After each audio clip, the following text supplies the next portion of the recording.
Hey, good morning, man. We just to head out here. We in Guyman, Oklahoma. Me and Mr. Justice here. We just to head out. And I got my wood desk put on top of my refrigerator that my daughter stained for me.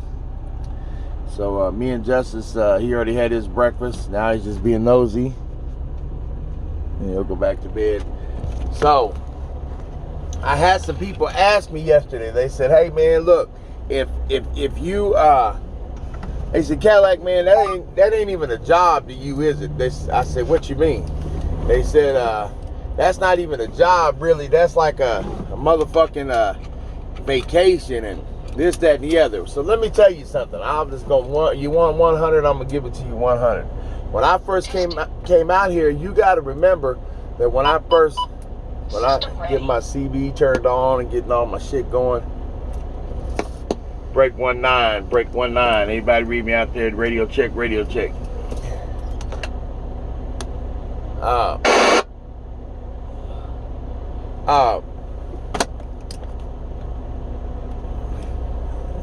lot of guys, if you drive a truck, have a CB radio. You do not know the things it would do to save your life.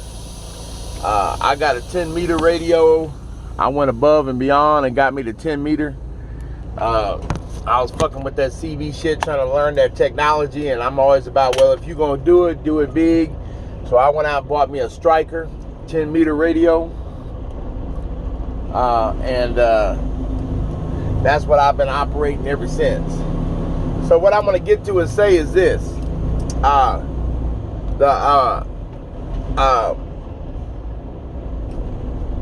truck driving being an adventure. You ain't got no health issues and you a good healthy dude, especially if you young, and you a good healthy young man, whatever, you need to, if you ain't got nothing else going for you in life, you ain't got no education, you done some time in the penitentiary, you ain't got shit going for you, nothing, and you ain't got no whole bunch of family and kids and everything, this is where you need to be, right here, until you figure something better. The money's good.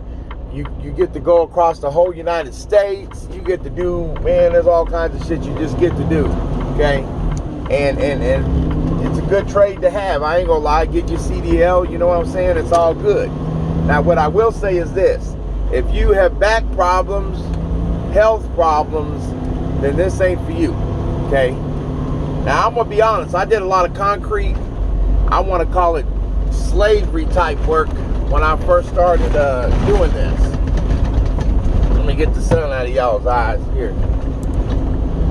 When I first started doing this, I did a lot of slavery, concrete, labor work. This is the benefit of having a radar detector in your truck. It let you know that somebody around here is in an unmarked car, because I don't see any marked cars.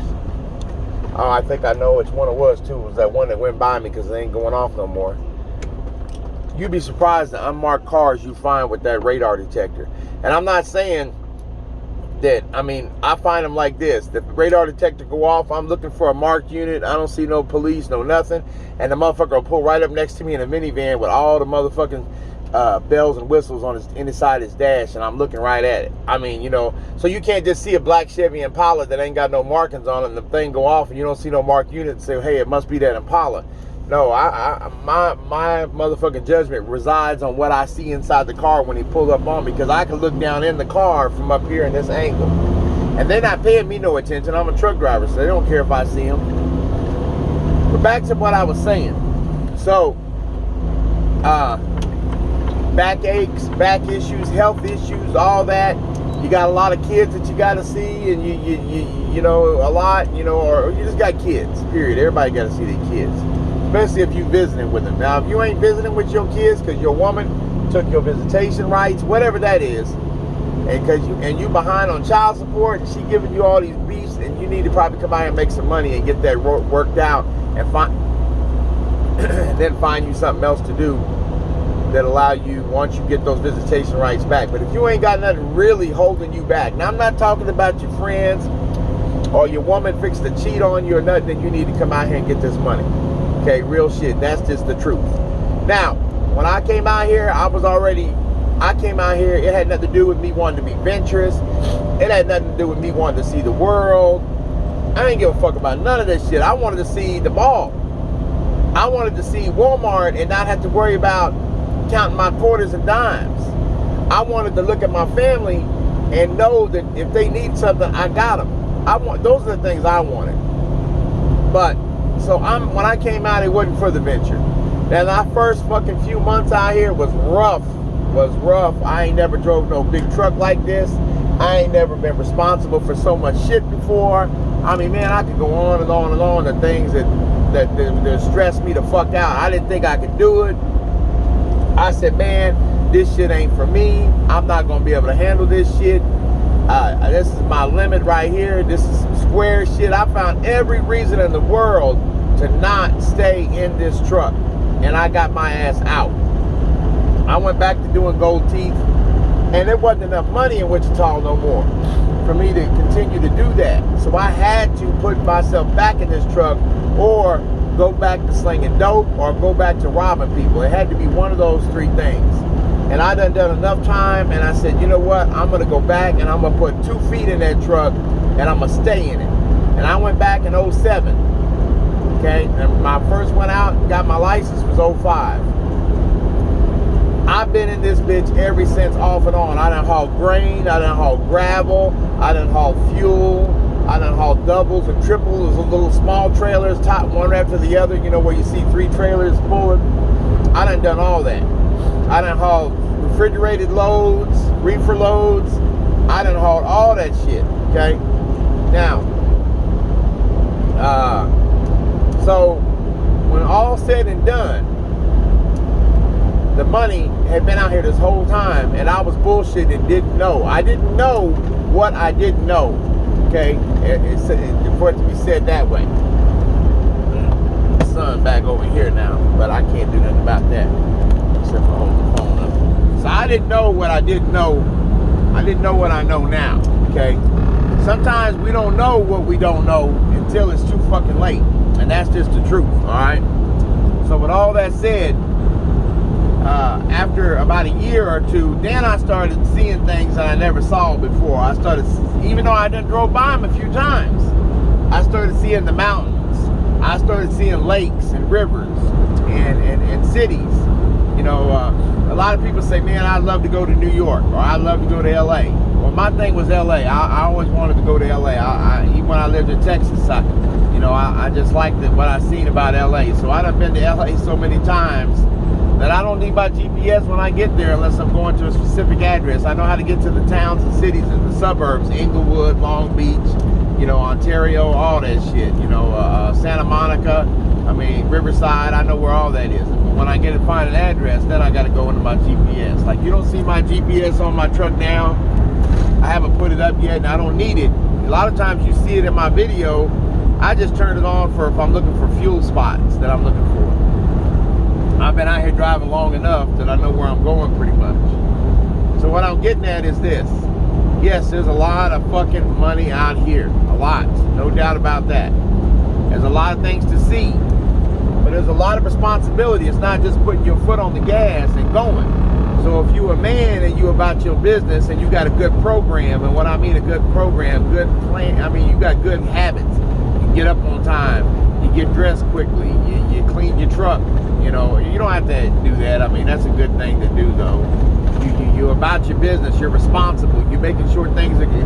Really, a good program is really you about your business. And you get up and handle it proper every day, just like in the military or whatever, anything else. You got a good program, or you're trying to build one and you want to get out here and you want to make some money, this is it. Now, when I got out here, this is all business to me. This ain't nothing pleasurable about it. I'm not going to lie. I do get to see some good things from time to time, but other than that, it's business. And I mean business. Right now, my back is fucking killing me, even this morning. But I've learned to endure the pain as I drive and go through the day, because in my mind, my mental shit kicks in. Man, you got people responsible for. You know, you got people to prove wrong out there in the world that say, you know, people like you can't do nothing. You got shit to prove to yourself that you can handle it. you better get your ass up and put your jeans and socks on and put your motherfucking underwear on, whatever, and get busy. So that's what I do every day. I have a self-conversation, self-talk with myself, and remind myself of my morals and values and my goals and where I'm trying to go. And I get up and take a deep breath and tighten up my core, my body, even though it hurts sometimes, and I fucking make that shit happen. Nobody gives a fuck at the end of the day. That's one thing about these new trucks, man. Let me tell you something. These new trucks, if you look here in a minute, you'll see a bunch of tumbleweeds crossing the road. Alright, so if you got this thing on cruise control, I don't know if you can see some small tumbleweeds there, but you'll see some big ones. The wind's blowing out here real bad in Oklahoma, and it'll blow a bunch of tumbleweeds across the road. As it's blowing the tumbleweeds across the road, they hit that sensor on the front of your truck, and if you're in cruise control, it'll slow your truck down because it sees something going across the road. It's just a goddamn tumbleweed, but whatever. So, you want to get out here, you want to make some money, you want to do something, you want to be able to call your own shots, you don't want the man sitting over your motherfucking head all day while you're on the assembly line, standing up all day, doing that. This is different, but it's a different kind of responsibility and a different kind of work. It ain't, you know, now when I first started doing it, it was a little hard once I got it. Once I got it down, it became a piece of cake. You know, I was like, oh man, this is so easy. But after a while, you get to doing this shit, as long as I've been doing it, you know, it starts to become a job again. And you start to remember that all the responsibilities and all the shit you got to handle when you come out here. But the money is worth it. So, especially if you ain't no educated motherfucker, silver spoon fed ass dude, this is where it is right here. So, I just thought I'd put that out there this morning.